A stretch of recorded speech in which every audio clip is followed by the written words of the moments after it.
Welcome, everyone, to Faye Michelle Comfort Legacies book review. And today we have Miss Valerie J. Lewis Coleman, and she is going to be speaking to us about how to self-publish and how she got to this point. Valerie, introduce yourself, tell us where you're from and what you are doing. Well, Faye, thank you so much for having me. I am in Ohio, and right now it's warm. Tomorrow it might be snowing and hailing, but right now it looks good outside. I serve professional speakers and experts to magnify and monetize their message by publishing quality books. So as of today, I've published 137 authors. A couple of them are behind me on this banner. Okay.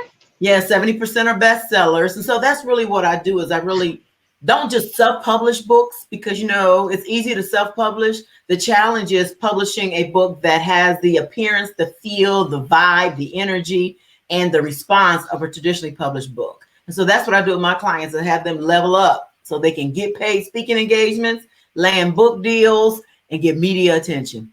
That is awesome. That's one reason why I created this platform. Okay, Valerie, what I'd like to discuss is your publishing aspect of the books. You publish for over 100 authors. And what is that like for the mechanics of that for your authors? Because we get a lot of people on the platform who self-publish many different ways. I've had a girl who does everything from scratch, from start to finish, from her designs to publishing, to putting them on Kindle. She really doesn't source out too much. She's not too versed on her, let's say, mobile files. She doesn't do ebooks and things like that. But her work is mostly interactive and kind of activity-ish for kids. And so she does it totally from start to finish. I have a young lady who went this self-publishing hybrid where she works with a company, Christian company, and that was a totally different process. And then some that are going traditional, and then I have also the illustrators who are doing storybooks and different types of platforms as well. So I like to know, what is it that you bring to your authors, and what do they bring to you? Okay, so my publishing process, when I work with clients, they hire me to publish for them. And that process includes me giving them a bio questionnaire so that I can really understand who they are, who their audience is, what their message is, what they want their audience to do after they read the book. Because most of my clients are professional speakers and experts. And so they are looking to leverage their expertise, either by having coaching clients, hosting courses, live events, getting media attention. So the book is just like a doorway for them to do whatever their next level is. In my process, though, I'm a teacher. My passion is teaching. So I don't just publish the books for my clients. I take them through the process. So we work together to develop their title. A wow factor title is essential in this book business. I make sure that their cover image is perfection. So I work with authors, or I know of authors who want to put themselves on the front cover, which, do what you want to do, but it doesn't sell books. So unless you are a recognizable, like, household celebrity or person, you putting yourself on the book is actually, what I tell my clients, it's a vanity move. Because what you're saying is, this book is all about me. It adds no value to you. And so it makes it harder for readers to self-select. So I have my clients, and we go through a process of identifying what type of image they want. After we identify the cover, what images connect to that, I send them to sites to look at royalty-free images so that there's no copyright infringement issues. And then the whole process from start to finish, we discuss retail price and why it should be where it is. And we discuss the editing. I am what you would call a developmental editor. I do the deep dive edits in my clients' manuscripts. So I have literally done some full rewrites on some of them, and some of them flow real easily. So that is included in my packages. I make sure that they have bookmarks and ebooks. I hear recently, because the demand is getting too big for me to manage alone, I'm expanding my team. And what I'm doing now is the training that I give to my authors, because I want them to sell books. I don't want them to just hire me to publish their books. I want them to sell. So I have training for them. And this last set of authors, I recorded the training. So going forward, authors can watch the recording, because I gave them 3 recordings and it was like 6 hours worth of training. Well, I can't do that with every person, with every book I publish, because it's just getting to be too much. So I just want to make sure that they know what a quality book looks like, not only in their book, but in other books. So my clients tell me after they're done with me and Queen V Publishing that they are now assessing other titles, looking at the barcode, checking out the retail price, looking at the quality, looking at the cover. They are just going through this analytical processing mode, which is what helps to set self-published authors apart from other authors, is the fact that they have produced a quality product. Okay, that is awesome. It's amazing. So mostly you're dealing with not necessarily memoirs, but people that are perhaps in business and they want to sell something related to their business. Like you said, they're speakers and whatnot. And so they have a platform where they are perhaps hosting a gig, and then they have something to give their audience. Right. Exactly. And some of them use their books to not only give to their audience, but get the opportunity to get in front of the audience. Because a book is a great way for organizers and event planners to learn who you are and understand who you are, and to see if your message connects with theirs. So they use it to get the opportunities, and then they use it once they get into the room. So it's a twofold calling card. Both it's sides. Probably a triple fold. I'm sure I could come up with probably 10 or 20 other uses for the book. But yeah, absolutely. Getting speaking engagements and generating revenue. Yeah. So you're so busy. I mean, I'm surprised that I even have you here right now. I'm so grateful for that honor, because it is a busy thing. You know, I can't even remember what day it is. So I know I know that you are just totally swamped with that, and especially with all of the demands and the questions and people that, you know, are in for revisions and you know. So do you do any type of children's books works or anything like that, or is it mostly adult reading? Well, I do my own children's book with my grandbabies. Oh, the Things I Can Be When I See Me. That's my most recent title, and I've already published it ebook and then Spanish, print and ebook. And I just published a book for a client, Lynn's Itchy Skin, Beautiful with Eczema, Outside and In. And so so that's what I've done. The 2 children's books so far. Most of my clients up to this point have been inspirational, nonfiction, self-help. Most of them do take a component of memoir. So, you know, in telling their story, they tell them about themselves, but we make sure that it's maybe 20% about themselves and then 80% about how you can help somebody else. How you can help someone else. We have that good mix, right? So that it's not just about a book about your life. Like I tell people who want me to work with them all the time, I'm telling my life story. Okay, so what about your life story specifically are you going to use to help somebody on their journey? Because we all have full lives. Right. Take all of your life and put it in a book. You'll have a 17,000 page manuscript you can't afford to print, can't pick up, and nobody's going to buy it. So you have to be specific. Right? Can you imagine a 17,000 page book? And you're going forever because you're still living. So it's perpetual. That's not going to work. Exactly. That's interesting. I have someone who's interested in doing their quote unquote memoir, but he's did 44 years incarceration, and he has met so many people and gone through it. And that's exactly what I was trying to share with him, is that, you know, you have many books in you. And so you're going to have to pick a road and decide which one of those are going to be something that can help someone else.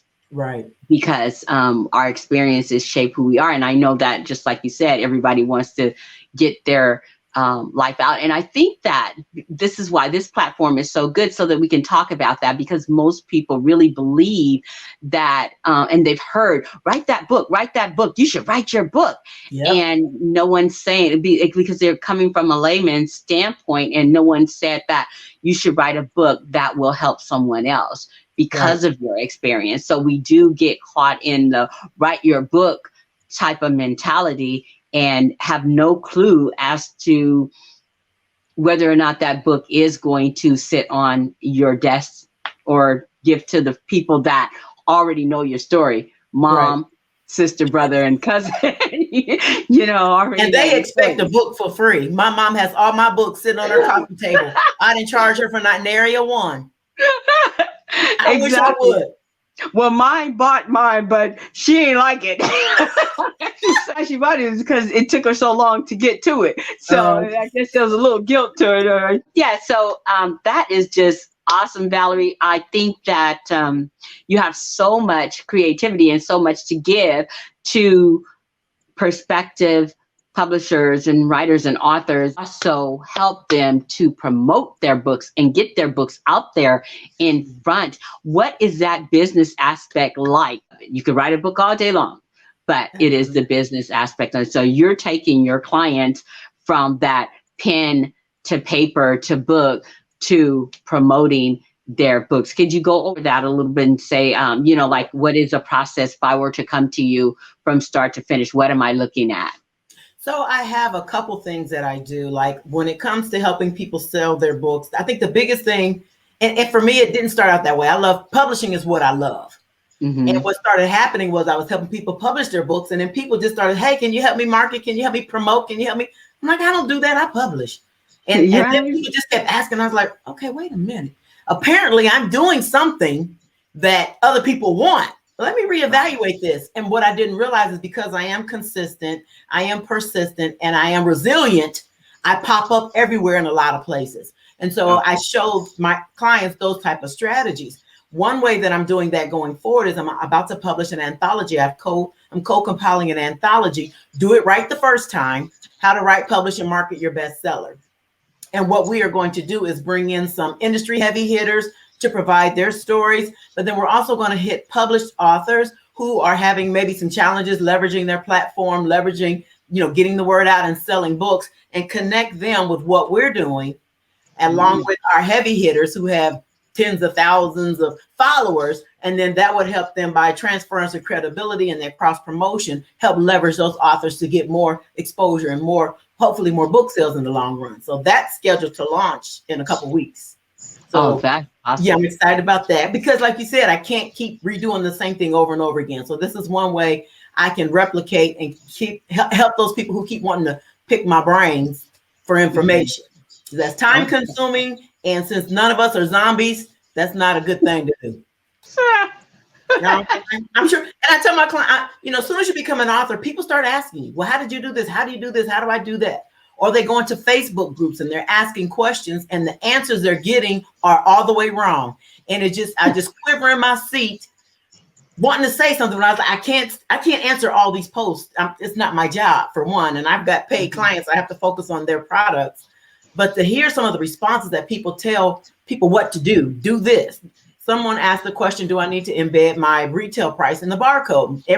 Not everybody, quite a few are saying, no. I said, yes. The only reason why people don't embed their retail price in the barcode is one, they don't know any better. Or two, they want to charge a varying prices depending upon where they are. So they don't have any pricing integrity. But when you don't include your retail price and embed it with your barcode, what ends up happening is when a bookstore scans it, it comes up $0. They don't know what to charge. Exactly. So figure out your retail price and position yourself in such a way that you reduce your production cost. So if your book is $15, you can still make a profit if you give somebody a 50% discount. Exactly. So all that is involved in the training that I do with my clients. And so if they are not my publishing clients, then I have mentoring options. I have like 1 hour mentoring sessions and I call it 60 minutes to bestseller. I just need help with a press release, or I just have questions about my photo shoot, or how do I design my cover? Then I set those types of sessions up 1 hour at a time. Then I have a couple other programs that are a little longer, 3 months, build your virtual brand, which I go in and I assess their current platform, their online platform, make recommendations and suggestions for things that they can do to improve, connect them with websites that have millions of readers on it most people don't know about, show them some strategies on Amazon, the Author Central page. And then I host a book tour, virtual book tour. So they get to do interviews and podcasts and blogs. They do all of that. And then I shoot out a press release to several 100,000 people. So what happens is they get all this new exposure, and I've had clients land newspaper articles, TV, radio interviews, and just all kind of magazine write-ups, all kind of publicity, and of course book sales out of positioning them to build their virtual brand. Wow. They're getting a full package. A full Definitely. package. And I'm about to up the prices because it's too much work. So is it, can they go to your platform and get a price, or do they have to come in and have a one-on-one with you? How do you go about that? So most of my information is posted on the website, penofthewriter.com. I don't know if you can, how well you can see that behind me, penofthewriter.com. Yes. Yes. Mm-hmm. Mm-hmm. That's the website. So the information is listed there. And then for the, but I do like to do discovery calls, because what happens is, everybody's not a good fit. And my clients have called me the beautiful bully, because once you tell me what you want, I'm not letting go. So we're going to latch onto this, and we're going to make sure you get it done. And sometimes we bump heads because their expectation of what they want to do compared to what industry says you should do, so that you can get that. Sometimes I have to help them understand that that's not what you want to do. I understand you're emotionally tied to it. That's not the best option for you. So if you want the best, let's go this route. If you just want to fill up around in your heart and you don't get any book sales and nobody calls you for media, don't get mad at me. Mm-hmm. Okay. All right. So how long have you been doing this, Valerie? So officially my tax ID number says 2006, but about 6 or 7 years prior to that, I was assisting an author, Vanessa Miller Pierce, who is now, she's an Essence best-selling author, and she has she writes for 3 publishing companies. She does an annual conference that brings in hundreds of readers. And so when I first started with her, I came on board to help her with editing. She just said, Val, can you read this and give me some feedback? So I got my red pen. I told you I'm a teacher, right? Right. I'm an engineer by degree, but teaching is my passion. I grabbed my red pen and I was just marking it up and giving feedback. And you changed the name here, and that's a different, you spelled it differently, and I don't understand what this means. And I saw this coming. She's like, oh, you make a good editor. I said, no, I don't know. So when she finally got ready to publish, she asked me to come on and help her with the left brain side of stuff. So I assisted her with inventory. I helped her save thousands of dollars with competitive marketing and analysis that I did as an engineer. So I transitioned those engineering problem solving skills to the book business and saved her thousands of dollars. And I use that same logic for my clients. So I can take the emotion out of it and tell you what you really, really need to do. Absolutely. That, you know what? We'll be sending people there. But that is absolutely phenomenal. That's exactly what the readers need to know ahead of time. There is not, because I think that we're getting a little bit of confusion in the self-publishing realm, because we're sending out misguided information, like you're saying in the Facebook thing. So it's been you can do it, just do it. But then thousands of dollars later, you realize you could have done it a different way, and it's not really benefiting you as much as it could have been if you had known. That's the had I had known, principle, the things I would have done differently book. Okay. Right. Well, and that's why I want to title this book, Do It Right the First Time. Because what I get is a lot of people who are like, okay, I can't sell my book. Tell me why. And then when I go check out their book, there's a laundry list of the same mistakes people keep making. So I'll give them the feedback. Now they're like, I don't know. Should I republish? Well, like you said, there's a cost involved with that. The lost sales. Yes. If you started a momentum and you drop the momentum, now you got to build that momentum back up with your fan base. And just the cost to have to republish cover design and editing and illustrate. It could be like starting from ground zero. And so to avoid people from making those kind of mistakes and having to waste money, I want to help them with this next anthology. Do it right the first time. This is phenomenal. It really, really is. It's just a wealth of knowledge and information. And we haven't gone into it. You're just telling them that they're gonna make the mistakes, and they're making the mistakes, and you need to get help before you start making the mistakes.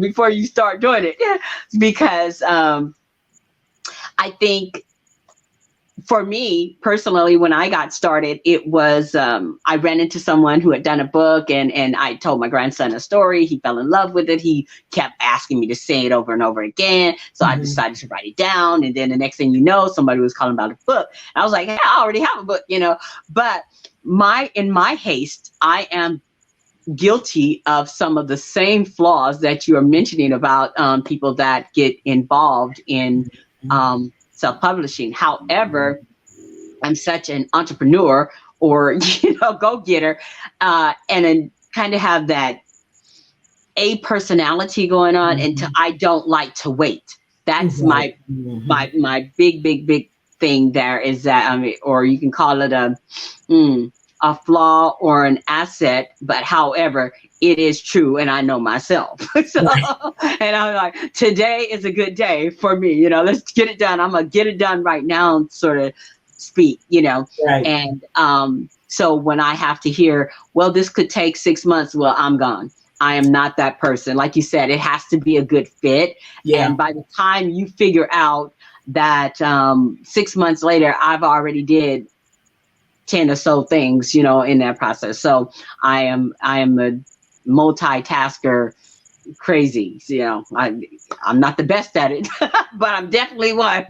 Right. So yes, I get it. And having these tools and understanding that there's some definite key things that you should consider if you don't want it to be costly for you.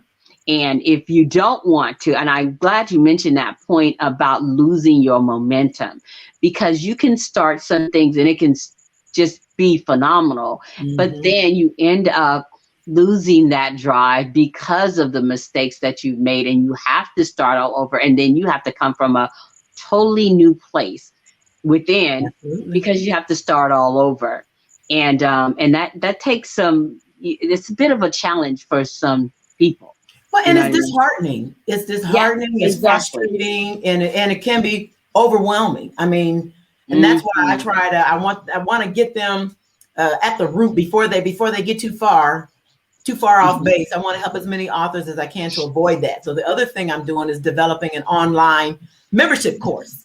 It's going to be a whole program, and I'm going to have everything that I do when I publish my clients' books. I'm going to put it into a step-by-step webinar training on an ongoing basis, and adding marketing content. And as new things become available, share those type of things so that the people, because it can be overwhelming.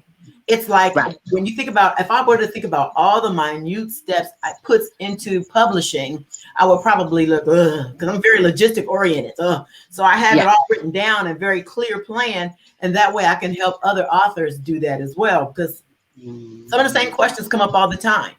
Can I use song lyrics in my book? I had somebody on Facebook. Again, these are not my people, but I'm just very protective of them. Can I put song lyrics in the book? And everybody's like, yeah. They said you could put up to 3 lines. You could put up to this. And I said, no, you cannot use the lyrics without permission. And typically permission means they're going to charge you a licensing fee. And that fee can be quite expensive.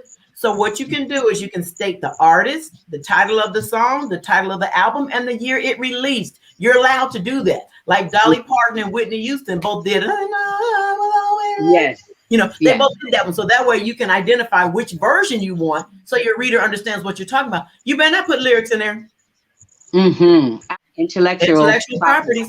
I have a lot of people who want to use the Microsoft clip art to make it look, decorated up, I guess. Well, you can't use Microsoft clip art. That's illegal. Copyright infringement, because you didn't pay for those images. You paid to use Microsoft Word, but not to use those images. So you have to be careful, with that. Otherwise, you can get in trouble. So right now I'm working to get an attorney to provide, because I know all, but I'm not a lawyer. I just pretend to be one on TV. Right. So I would like to have a lawyer submit some information. I'm going back and forth with somebody now in the manuscript about copyright infringement and how important it is. It's nothing worse than building your brand, spending all this money and time getting your book out there, and then somebody sues you because you use something without their permission. Yes. Well, that's the same as just being on YouTube. When you're going through uploading your videos, they want to know if if you're using music, you're using someone else. Some of these videos, just like someone asked me, well, can I can I have the upload to put on mine? I said, well, you really can, because if it belongs to the studio and then they give it to me and then I'm uploading it and then you're uploading, you can't upload the same thing. You can take the information. I can give you a link and you can post it wherever you want. Right. Well, and then they can manipulate it. That's the other thing. So you have to protect your integrity. So they can download it, manipulate it, and do stuff to it. Now they've got all kind of stuff in there, but your name and your brand is still connected to it. Absolutely. So it could cause you some issues in the long run. So yeah. Absolutely. This is Channel 12 community-based television, and they will eventually be doing pay-per-view. And so that's going to be a whole new thing, because they're going to have their own app. And although I interview people that are perhaps in Dubai and other places in the world, well, they'll be able to download that app and keep that app. Great. So that's going to be really good. And it's really good for like a platform like what you're doing. You're doing media, you're doing all of this, so you can have that, so it's just more to come. So that's great. That's good for you. Congratulations. Yeah, well, thank you. I mean, it's on them, but I really am happy that I think, because we're online and everything is moving toward online. It's nice to see that some of the other platforms are catching up and moving toward that. Although there still is a need for it, because we have like over almost nearly a couple of 100,000 subscribers for the area. And there is a need for that, because not everybody is online, and a lot of elderly people and some people just don't have the means to be online. And even if they are not using it for those purposes, because some of us are still using our old methods. Like my father, he's an attorney, been an attorney for 40 years, but he will not mess around on the internet. No, I don't even want to get started. And he knows, but he says, I want to die this way. I'm like, okay, you just want to die this way. Yeah, yes, I just want to die this way. I don't want to have to even worry about that, Just one more thing for him. So that's why it's interesting to have the many different platforms. I'm just happy to be a part of it, to help people get to places like where you are, come to you, get their help, get their book out, and make it something that is a self-help for someone else, or something that can benefit other people. But you definitely will limit your book sales if it's just about you, with no connection to how your reader can apply it to their lives. Absolutely. And I think that's what a lot of writers don't understand. This business, when I work with clients, I work with them from the process of writing, publishing, and marketing. And depending upon where they are, oh my gosh, this is so hard. So when they're in the writing phase, this is the hardest thing. I'm stuck. I got writer's block. I don't know. Then when they get out of that phase, they go to publishing. Oh, it's so many options. How is this going to cost me? What am I going to do? Then they get to marketing. Oh, Lord. So I tell them writing is about 10% of the time, energy, effort, and money that you put into this process. Consumes about 10%. When it comes to publishing, that's about 30%. But marketing, staying consistent, staying in front of your reader, knowing your reader, where your reader is, and giving them the message that they need to hear. Book fairs, interviews, blogs, writing articles, all that stuff, that's 60%. That goes on. As long as you want to have your book relevant, you need to be out there marketing. I've started with people who I don't hear from them anymore. They just dropped off. It wasn't beneficial for them. It wasn't cost effective for them to try to get into, writing and publishing and on a full-time basis. So they've gone back to their other jobs. I can't do this anymore. And just so it's a lot of work. I mean, it is. As a business owner, you are a business owner, whether you do anything other than write and publish books, you are a business person. And there's a lot of stuff that goes into that. That is, hey, you're reiterating. I'm reiterating. And it's what's so nice about authorship is that anybody can start and write a story or write their memoirs or come up with something. And that it's a platform that it's opens its arms to anyone. And that's great. But if you don't know the 60% of business, you are writing your diary. Right. And publishing your personal diary. Not the diary of Anne Frank. No, we're not talking about that. This is beyond your diary. Beyond your diary is where you're headed, is where you need to be thinking and processing.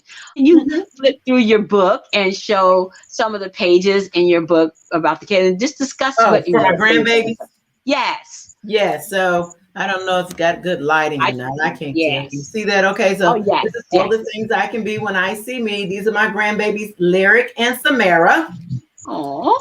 And so, like here is them. Oh Lord, I can't see. But that's good. That's great. So this is them pretending to sing. So I mentioned like Leontine Price, Mariah Carey, Zendaya. Over here, they are music artists like Alicia Keys, and I mentioned Hazel Scott and the 2 piano performances. And so throughout the manual or throughout the book, I have them, I was very clear with my illustrator of what I wanted on each page. So this page, they're talking about being actresses and directors. So I mentioned Lupita Nyong'o and I mentioned Ava DuVernay because I want my babies to see themselves and be the kind of people they want to be. Now, when I wrote the book, when we first were doing it, started late 2018, early 2019. I guess you can tell what Lyric is doing because she's supposed to be acting. So she is the Wakanda. That was their favorite movie at the time, was Black Panther. Right. Last time I asked her, it was Frozen 2. Okay, that is awesome. What do they think about the book? They love it. Lyric, who was 4 when it first came out, has gone with me because she's closer. She lives in Georgia. She has gone with me on several book events. I've had her signing and autographing books. And last time she was here to visit, I had her sign about 20 of them. I can only give her about 10 at a time. Then she gets tired. Right. She got her little, I don't think you can see that, her little autograph in there. This is when she was 4. She does much better now. Yes. Yeah, so she autographs them, but they really like it. Lyric was like, Mimi, we are going to sell books all over the world because I'm an author. Yes, my love. Okay, you saw MJ. Yes, I saw MJ. He'll pop right in a second. Just read this part, Grandma. I'm like, what is it? Just read this part. Bless his heart. He says, written by Faye Michelle and MJ. That's all he wants to know. That's all you need to know. So yes. And it's so I have a series and it's about my grandmother when I was growing up. And so I kind of tell the stories and have a moral to the story. The first one was gotta have that green banana. And I was in the store, I was acting out and I just had to have it. First time I ever saw one. And the first time I got open. Okay. So, with the grandma, your grandma got with you? Yes. And so and I had to change that for the story because we're not into corporal punishment at this point. And so, and that's another thing that I had to share with some people that are wanting to write, or they say, you may build your story around an idea. So whether or not you can deem it fiction or nonfiction, it's going to be based on an idea. So, and I understand that a lot clearer than I did when I was on the other side of it. And conveying that message, like to your authors and whatnot, is, I'm sure that's probably one of those feet that you're talking about is difficult for them to cross over. And so I wanted to tell my story. Right. Versus, telling a story that the audience will be accepted to. Yes. Yeah, I had an author who was a pastor, and he was telling his story about his traumatic relationship, his marriage. His wife, which is not common, was physically, verbally, and emotionally abusive. And because he grew up with seeing that with his father and his mother's relationship, his father was abusive to his mother. He just kind of figured that's the way relationships go. And so he tolerated it for years. So when he sent me his manuscript, again, this is a pastor, it was full of cussing. And I said, sir, who'd you tell me this book was for? It's for the churches, and I need the pastors and the saints to understand. I said, you're going to offend the saints. That's what my wife said. I get that. You're going to have to use your creative writing and change some of those words so that they aren't offensive, because the saints cuss, they just don't want to read it. I said, so in the manuscript clean, they'll know what the words mean because they've heard them before, but don't put it in there dirty. It limits your audience, it limits your appeal. And it took him, I wouldn't say it was a hard sell, but he would have left all those curse words in there because it was his actual conversation, that they had. And I said, even though this is your story, we are going to fictionalize it so that it's creative nonfiction, so that you can take some of that stuff out so that you don't offend your audience. That is a hard sell. It is a hard sell because oftentimes, now just imagine someone sitting down and writing that, the passion that they were putting into it, and the heartfelt, and it was hard to come up with that. So you have to write from a therapeutic standpoint. I was like, I was talking about the incarceration individual who had done 44 years, and I was like, look, if you decide to write, you might even want to consider therapy while you're going through it. For someone to, I mean, it's one thing to have lived it, but when you start to write some things, you start pulling from, if you're going to be authentic and really transparent with yourself, it's going to hurt some places that you hadn't considered, you know, because even though you're living it and you're walking through it, your mind, we have a fight or flight syndrome that goes on mechanism. With it. Yeah, defense mechanism, exactly. And with the defense mechanism, we protect ourselves. Yeah, but when you have to go back and relive that and revisit that, sometimes you just will stop. And it's not writer's block. It's just that you want to be authentic if you don't know how to even convey what you just went through or what you have experienced and suffered. And you may have tuned yourself out while you were going through it, but now you have to really walk through it. You got to relive it, experience. You have to relive it in real time. Right. Yeah. Going through it again. I take my clients through a process, for those who need it, to actually go through a process of forgiveness. Because what I found for a lot of them, when they get stuck and they think it's writer's block, it's either fear, focus, or forgiveness. And it's really unforgiveness.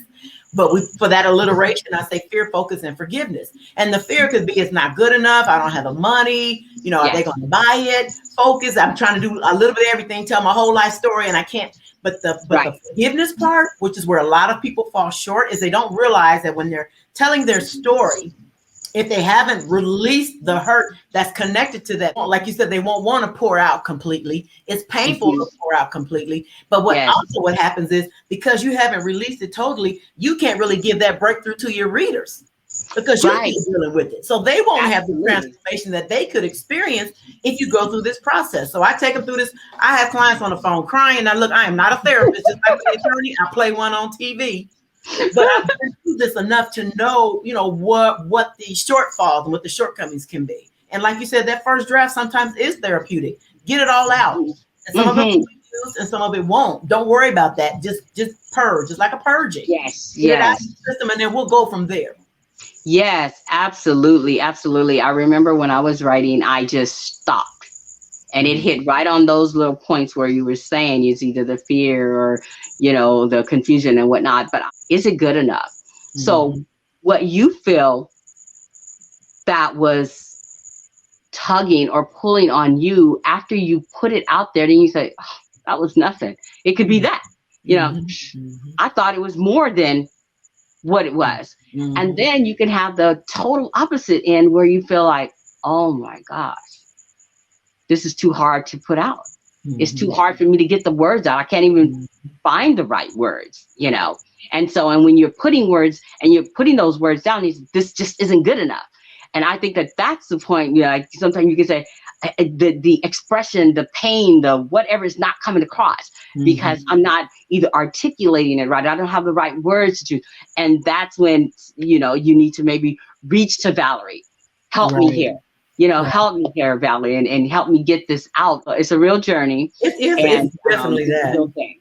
It's a real thing. So, and knowing those things can help individuals who want to get into this writing, and people will find themselves. They'll find themselves in the midst. You either gonna love this thing or you're gonna hate it. You know, well, what I found with a lot of my clients is when they say, is it good enough? They're really not talking about, is the book good enough? They're evaluating themselves. Am I good enough? Am I ready to put myself out there and be judged? Am I good enough to, reflect, you know, rejection? Am I good enough? And it's really, and I tell them all the time, when they say that, I don't know if my book is good enough. I said, no, what you're saying is you don't think you're good enough. Let's talk about why you are good enough. And by the time I get done with them, they're like, oh my God, am I that? Yeah, you all that and some more. So let's finish this book. You know, don't. And the other thing about writing is that is great. Yeah, even if you don't feel like you're good enough as far as the writing aspect, not you as a person, but the writing, there's editors, there are people out there who can help you build that out. I used to work with music artists, and one time we were doing some recording. I was in the studio recording this guy was singing. And so the producer said, okay, so why this song? So he started telling him his testimony, his story about what happened and why. And he got really emotional. Then he said, okay, let's record. So he sang it. He killed it. But the technical stuff, there was some, a few things here and there need to be adjusted. So by the time he re-sang the song about 3 or 4 times, the fire was gone. And the producer's like, I don't know what happened. He said, we're not getting the same energy. I said, I'll tell you what happened. He spoke all those emotions up when he first told you the story, and he sang from his heart. Now he's singing from his head. He's lost the passion. So we have to get readers to pour out, get it out on paper. I had people cry. I said, if you got to cry, let them tears hit that paper. So your readers can feel what you're feeling. You'd be surprised how we can transfer that energy. Yes. So they see how broken you were and they see your transformation. Now they can see where you are whole, and they can see if she did it, I can do it. Exactly. Exactly. You're so right. Be vulnerable. I know it. We just preaching to each other, aren't we? They say if you write a book, you're an authority on the situation. But I can see, I learned that first off is once you start writing, you have to be, if you're not transparent with it, well, you might as well forget it. Because it really pulls some things out of you. And like you said, what you say, if it's not good enough, I felt like these things that you've been holding on to and carrying around for so long, once you put it on that paper, then you get a chance to assess it and evaluate it. Because once it's down there, it's not holding it. You can't hold it in anymore and have that little chip on your shoulder or whatever. Oh, it's down there. That's all that it is. What you see is all that it is. When you put it in paper, it's like manifesting this thing and putting it out there, and then you have to judge it from that point, But if you're holding it in, you could just say, I'm hurt. I just got this thing. I just can't, But once you put it on paper, that's it. Well, see, that's why we have hypertension and high blood pressure and diabetes, because we as a people of color, we hold on to stuff. What happens is this house stays in this house. You don't tell nobody, just don't put it in the streets. And if you go seek professional help, you're crazy. No, you're crazy for not going. Right? But that's our mindset, our mentality. But as a result, we are hurt, we are broken, we are wounded. We can't get breakthroughs, we can't get healing because we're holding on to our history, our mama's history, what grandpa and grandma did. Nobody wants to talk about it, but I'm still living it. I can tell my clients, your brain, your mind operates just like the apps in your phone. Even though they're not running in front, they're running behind. They're running behind. What happened to you and your family that's been passed down, you operate off of that. You move based off of that. Your beliefs on money, finances, sex, family, relationships, all that stuff is predicated on how you were brought up and your family, your family history. So deal with those things. So I tell my clients all the time, I give you permission to go seek professional help. I got a whole team of people helping take care of me. Massage, I get massage, I go get my nails done. I got somebody do my hair. I don't do that stuff. But then I have she's not a therapist. She's an emotional polarity technique. She does something called muscle memory, where they tap, because the body holds secrets, but the body won't lie. I can tell you all day long that I'm feeling good, but when the tail of my eyebrow sheds and my hairline starts receding, that means I'm stressed. But see, I can tell you I feel good and I got my face all done. I'm looking good, feeling good. I threw the wig on, so you can't tell, but I'm dying on the inside. Yes. And if we don't get help for those things, we can't be effective in our own lives, and we can't be effective transforming other people's lives. So I said, go get help. You have my permission. So your audience of the Comfort Legacies, you have my permission to go get help. Hey, man. All right. Oh, my goodness, Valerie, we can just go on. So I'm just going to end this right here and say thank you and welcome so much. And I'm just going to be giving you a call. I'm going to slip my call in there. Thank you. Thank you for having me. Being on Comfort Legacy, and I hope that we have imparted some knowledge to you as an audience out there. And if you want to just, contact us, you know how to do that. So thank you, Valerie, and we will be having you on again. Okay, thank you, Faye.